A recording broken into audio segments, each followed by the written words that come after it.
मैंने जितने विजिट पाकिस्तान में किए उस अरसे में मैं हर जगह गई।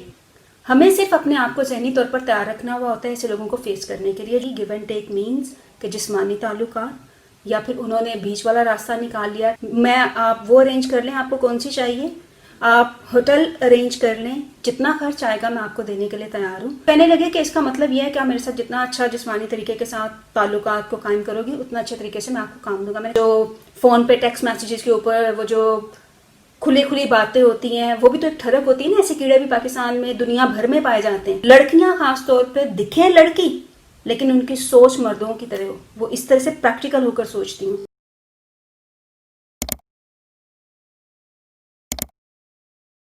शाहजलाइला here with Spark TV. Part 3 में मैं लड़के लड़कियों को शोबिस इंडस्ट्री के जो कुछ टर्म्स हैं, जो कुछ कोड्स हैं, कोड वर्ड्स हैं, code sentences I would say, वो बताऊंगी। मिसाल के तौर पर अगर आपको कोई ये कहता है कि गिव एंड टेक, तो give and take it's a very common sentence जो कि बहुत ज़्यादा प्रैक्टिस किया जाता है। उस गिव एंड टेक का मतलब ये है, वो इंग्लिश वाला ट्रांसलेशन करने वाला मतलब नहीं है, इनका कुछ और मतलब है। वो ये है कि अगर आप मेरे साथ जिस्मानी ताल्लुकात जितना ज़्यादा करोगी मैं या करोगे, मैं उतना ज़्यादा आपको काम करवाऊँगा और काम दिलवाऊँगा। ठीक है, तो मेरे ज़ाती एक्सपीरियंस में मैं 2-3 प्रोड्यूसर्स के पास गई, प्रोडक्शन हाउसेस में। उन्होंने मुझे स्क्रिप्ट आके रख दिया, मुझे लीड के लिए ऑफर्स कर दी, कॉन्ट्रैक्ट साइन करने को बोला, लेकिन साथ में ये बोल दिया कि गिव एंड टेक तो आप समझती होंगी। तो मैं आगे से उनको क्या कह रही हूँ, हम मेरे अब देख लें कि मेरे जैसा प्रोफेशनल बंदा जिसने दुनिया देखी हो वो उनको क्या कह रहा है। जी जी मैं बड़ी हार्ड वर्किंग हूँ, मैं तो 18 घंटे काम कर लेती हूँ, आप मुझे जितना काम देंगे मैं उतनी ज़्यादा मेहनत करूंगी, आप बिलीव करें मुझ पर। तो 2 को तो मैं येस कर रही। जब तीसरे प्रोड्यूसर ने भी मुझसे यही बात की तो मैंने बड़े मासूम तरीके से उनसे पूछा, पता नहीं क्यों मेरे जहन में यह मैं उनसे क्वेश्चन करूँ। मैंने कहा फिक्र नहीं करें, मैं पहले जो 2 प्रोड्यूसर्स को मिलकर आ रही हूँ प्रोडक्शन हाउसेस के, उनको भी मैं येस करके आई हूँ और मैंने उनको बोला है कि मैं आपके साथ कंप्लीट ताउन करूंगी, मैं 18 घंटे काम करूंगी, आप मुझसे काम करवाएं, मैं काम करना चाहती हूँ, मैं काम करने के लिए पाकिस्तान आना चाहती हूँ। तो उन्होंने आगे से मुस्कुरा के बोला आप ऑलरेडी 2 को येस कर रही हैं। तो मैंने कहा जी मैं गई थी, उन्होंने मुझे कॉन्ट्रैक्ट साइन करने को बोला, लेकिन फिर ये डील डिसाइड हुई कि मैं इंडिपेंडेंटली काम करना चाहती हूँ, मैं किसी कॉन्ट्रैक्ट के साथ नहीं रह सकती, बिकॉज उस वक्त तक जब तक मेरा कोई नाम ना बन जाए तो मैं डिफरेंट प्रोडक्शन हाउसेस के साथ काम करना चाहती हूँ। तो कहने लगे, मैंने कहा आप मुझे बताएं कि आप मुझे क्यों मुस्कुरा रहे हैं इस बात को सुनकर। तो कहते हैं कि मैं तो ये चाह रहा था कि आप सिर्फ मेरे साथ कॉन्ट्रैक्ट पर आ जाएं। तो गिव एंड टेक, अब आप इतने भी इनोसेंट नहीं है कि मेरी बात को अंडरस्टैंड नहीं करें। तो मैंने कहा नहीं, आपका क्या मतलब, आप मुझे बताएं गिव एंड टेक किस मीन में। फिर मैं फर्स्ट टाइम मुझे एक हिंट सा होगा कि ये कुछ और मीन कर रहा है। तो मैंने कहा आप मुझे बताएंगे इसका एग्जैक्ट मीनिंग क्या है। तो कहने लगे कि इसका मतलब ये है कि आप मेरे साथ जितना अच्छा जिस्मानी तरीके के साथ ताल्लुकात को कायम करोगी उतना अच्छे तरीके से मैं आपको काम दूंगा। मैंने कहा sorry, I am really very sorry, मैं तो जो उनको भी बोल के आई हूँ तो मैं रिग्रेट कर रही हूँ कि मैं तो इस चीज़ को अंडरस्टैंड ही नहीं कर पाई कि आप ये मीन कर रहे हो मुझसे। सॉरी सर, मैं ये नहीं कर सकती। तो कहने लगे फिर आपको डिसाइड करना पड़ेगा कि आपने क्या करना है, अदरवाइज तो फिर काम नहीं है आपके लिए। तो मैंने आगे से मुस्कुरा के उनसे ये कहा, मैंने कहा फिर एक काम कर लेते हैं, चले आप अच्छे लग रहे हैं, आप थोड़े बेहतर लग रहे हैं बाकियों के मुकाबले में, डील कर लेते हैं। बड़ा फ्रेंडली मैंने उनसे बात की। कहते हैं क्या। मैंने कहा आप मुझे ये बता दें कि आप किस ब्रांड की शराब पीते हैं, और मैंने सुना है कि 5 से 10 हज़ार में बकौल दूसरे प्रोड्यूसर्स के यहाँ पे मॉडल्स मिलती हैं टाइम स्पेंड करने के लिए। मैं आपको मॉडल्स सॉरी टू से सब एक जैसी नहीं हो, लेकिन जो वहाँ का कल्चर है, जो माहौल है, जो मैं सुनकर आई, मैं वो कोड कर रही हूँ एग्जैक्टली। मैं आप वो अरेंज कर लें, आपको कौन सी चाहिए, आप होटल अरेंज कर लें, जितना खर्च आएगा मैं आपको देने के लिए तैयार हूँ, लेकिन प्लीज़ मुझसे काम की प्रोफेशनल डील कर लें बिकॉज मैं काम करना चाहती हूँ। तो उन्होंने आगे से मुस्कुरा के कहा कि पैसों का तो इशू नहीं है, पैसे तो हम भी बड़े कमा लेते हैं। तो बात तो ये है कि आप जाएं, आप सोचें इस ऑफर के बारे में, अगर आपको समझ में आता है गिव एंड टेक तो आप कर लें। तो गिव एंड टेक जहाँ पर आएगा, मेरी तरह स्टूपिड नहीं बनना, समझ आना इस गिव एंड टेक का मतलब क्या है। ठीक है। दूसरा, वो आपसे और बहुत सारे कोड वर्ड्स में आपको इन्फ्लुएंस करते हैं। जैसे फॉर एग्जांपल किसी प्रोडक्शन हाउस ने कोई प्रोजेक्ट कंप्लीट किया तो इनकी पार्टीज होती हैं, और जब शुरू में आप इनके पास जाते हो ये चीज़ें आपसे क्लियर कर लेते हैं कि हमारे आउटडोर शूट्स होते हैं और आपको साथ चलना पड़ेगा, और वो शहर से बाहर, मुल्क से बाहर भी हो सकते हैं। और उसमें चैनल्स की पॉलिसी ये होती है कि वो आपको रूम प्रोवाइड करते हैं। ठीक है। तो फिर ये लड़कियों को बिगनिंग में ही लड़कों को भी बता दिया जाता है ताकि वो मेंटली तौर पर प्रिपेयर्ड हो। तो once you have signed a contract, या फिर आप एक दफ़ा उनके साथ चले जाते हो, तो वो उनके लिए एक बड़ा गोल्डन अपॉर्चुनिटी होता है इस चीज़ को अचीव करने के लिए।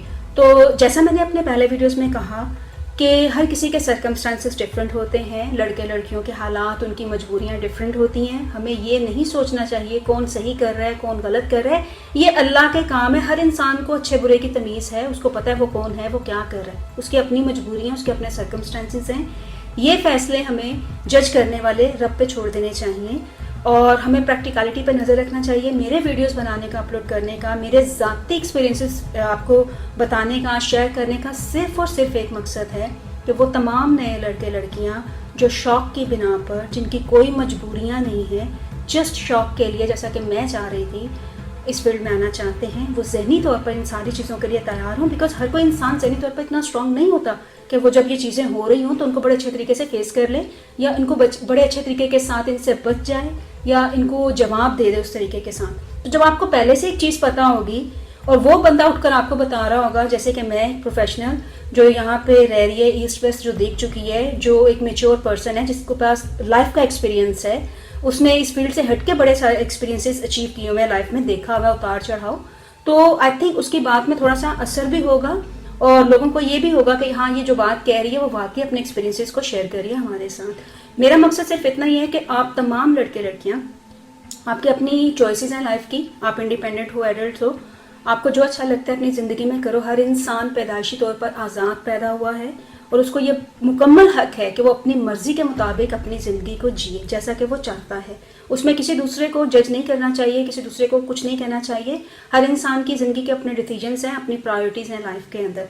तो जहाँ पर आप गिव एंड टेक सुनो, वहीं पे आप समझो रेड फ्लैग है। अब उसके बाद आपकी अपनी मर्जी है कि आपने क्या करना और क्या नहीं करना। अच्छा, अब मैं माजरत के साथ वो तमाम माएँ बहनें, वो तमाम वालदैन, पेरेंट्स, फादर, ब्रदर जो मुझे देख और सुन रहे हैं, मेरी मजबूरी है, कुछ लफ्ज़ मैं यूज़ करने जा रही हूँ, इनको यूज़ किए बगैर मेरी बात कंप्लीट नहीं होगी, आप लोगों को समझ में नहीं आएगी। बिकॉज समटाइम्स हम छुपे हुए लफ्ज़ों में बात कर जाते हैं, तो जो लोग ज़हनी तौर पर इतने नहीं होते, माऊफ होते हैं, या जिनको इतनी नहीं सेंस होती, वो इन चीज़ों को समझ नहीं पाते। तो मैं उन तक अपना ये मैसेज पहुंचाना चाहती हूँ, तो बड़ी माजरत के साथ मेरे इन अल्फाज को दरगुजर कर दीजिएगा।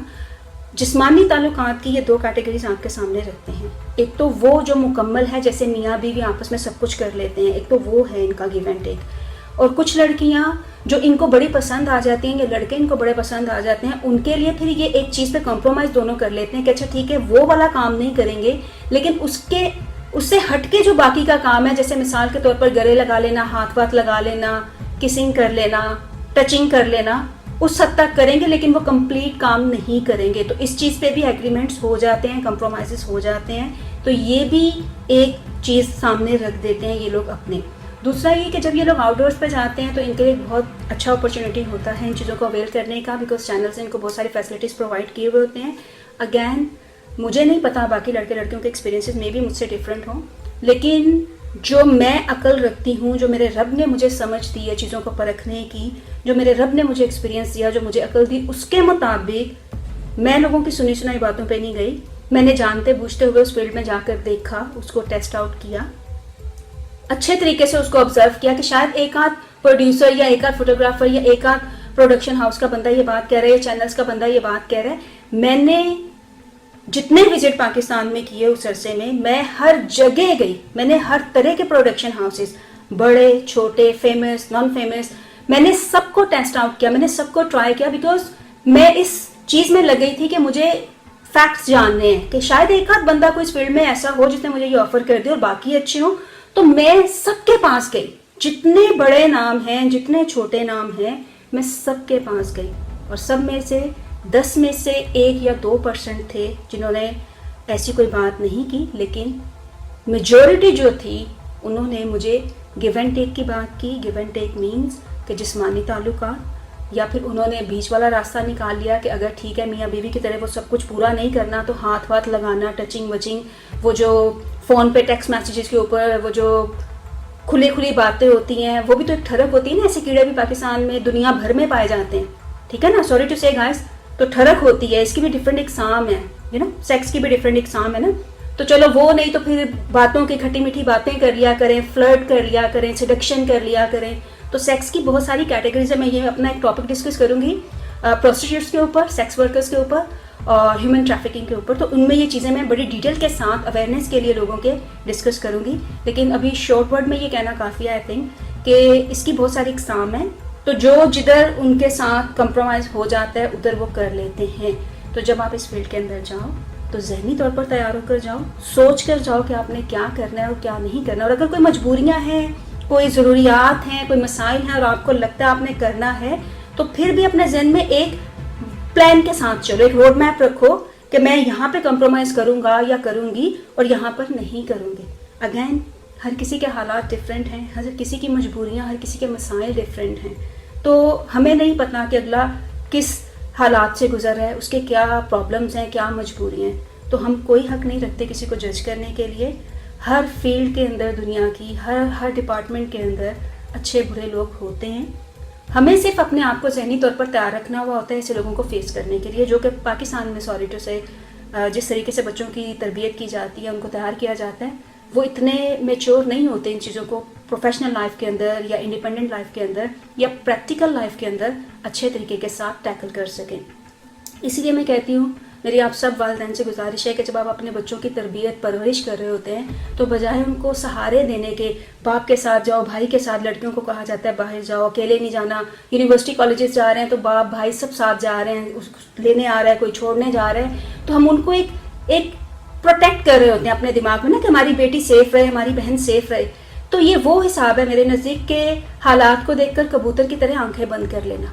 हमें हालात का मुकाबला करना भी। देखे ना, ये मोटरवे के ऊपर जो शादीशुदा थी खातून, उनके साथ उनके बच्चों के सामने क्या इन जालिमों ने किया, 5 साल के बच्चे के साथ क्या हुआ। तो ये वो चीज़ें हम इस दुनिया में रह रहे हैं और हमने रहना है, और इसी तरह के लोग मज़ीद सालों में मज़ीद बुराइयां जन्म लेंगी। अभी तो ये इस तरह के आप देख रहे हो, इसके बाद और बहुत कुछ आएगा। तो हमें अपनी औलाद को जब पालना है तो उसको इतना कॉन्फिडेंस दे देना है कि हम दुनिया में हैं या मर चुके हैं, हमारे बच्चों को लोग मिसयूज ना कर सकें, लोग उनकी मासूमियत का फ़ायदा ना उठा सकें। जब हम अपने बच्चों को गार्ड्स दे देते हैं ना, शौहर के साथ जाए, भाई के साथ जाए, चचा के साथ जाए, बाप के साथ जाए, तो ये चीज़ें हम उनको कॉन्फिडेंस नहीं दे रहे होते, हम उनको मोहताज बना रहे होते हैं। मैं आपका पॉइंट ऑफ व्यू समझती हूँ कि ये आपकी मजबूरी होता है, आप डर रहे होते हो कि हमारी बच्ची सेफ रहेगी बाहर इस तरह ना, लेकिन दूसरी साइड से अगर आप देखें तो आप अपनी बच्ची को मोहताज कर रहे हैं दूसरों का। कल को बाप सर पे नहीं है, माँ सर पे नहीं है, भाई मर गया, शौहर मर गया, डिवोर्स हो गई, वो बेवा होगी, तो फिर कौन उसका सहारा बनेगा। फिर वो एज के भी उस हिस्से में आ जाती है कि उसको समझ में नहीं आता कि वो हालात को, इन लोगों को कैसे फेस करेगी और इन चीज़ों का मुकाबला कैसे करेगी। तो मेरी आप सब वालिदैन से गुजारिश है, सब भाइयों से, जो बाप जो माएँ मुझे देख और सुन रही हैं, जब आप अपने बच्चों की परवरिश करते हैं, उनको बचपन से ही इस तरह के माहौल में अकेले जीने का आदी बना दें, उनको इस तरीके से तैयार कर दें कि दुनिया की कोई भी चीज़ उनके सामने आ जाए वो ना तो घबराएं ना डरें, वो उसका डट के मुकाबला करें। मैं अपनी मिसाल देती हूँ, मेरे रब ने मुझे इस तरह से पाल दिया, आज मैं जिस मुकाम पर बैठी हूँ, मेरे पास कोई बाप नहीं था, भाई नहीं था, माँ नहीं थी सर पे, कोई बड़ा नहीं था, मेरे रब ने मुझे संभाला, मैं बड़े फ़ख्र से कहती हूँ। और उसने मुझे इस तरह का बना दिया कि मेरी ज़िंदगी में किसी के आने से, किसी के जाने से कोई फ़र्क अल्हम्दुलिल्लाह नहीं पड़ता। तो मैं चाहती हूँ कि आप सब अपने बच्चों की तरबियत परवरिश इस तरीके से करें, ये सोच कर करें कि अगर आज हम मर जाएं, इनके बचपन में, अपने बच्चों के या अपने बच्चों की जवानी में अगर हमें मौत आ जाए, तो हमें ये फिक्र मरते वक्त ना हो कि हमारे बच्चों का क्या होगा। अल्लाह बैठा ऊपर देखने वाला और संभालने वाला, जैसे कि उसने मुझे किया, मेरे जैसे बहुत सारे लोगों को किया। तो मैं आपको सिर्फ ये कहती हूँ कि उनको इतना कॉन्फिडेंस दे दें बचपन से ही, लड़कियों को भी लड़कों को भी, कि लड़कियां खास तौर पे दिखें लड़की लेकिन उनकी सोच मर्दों की तरह, वो इस तरह से प्रैक्टिकल होकर सोचती हूँ। तो ये आप उनको दे सकते हैं। कोई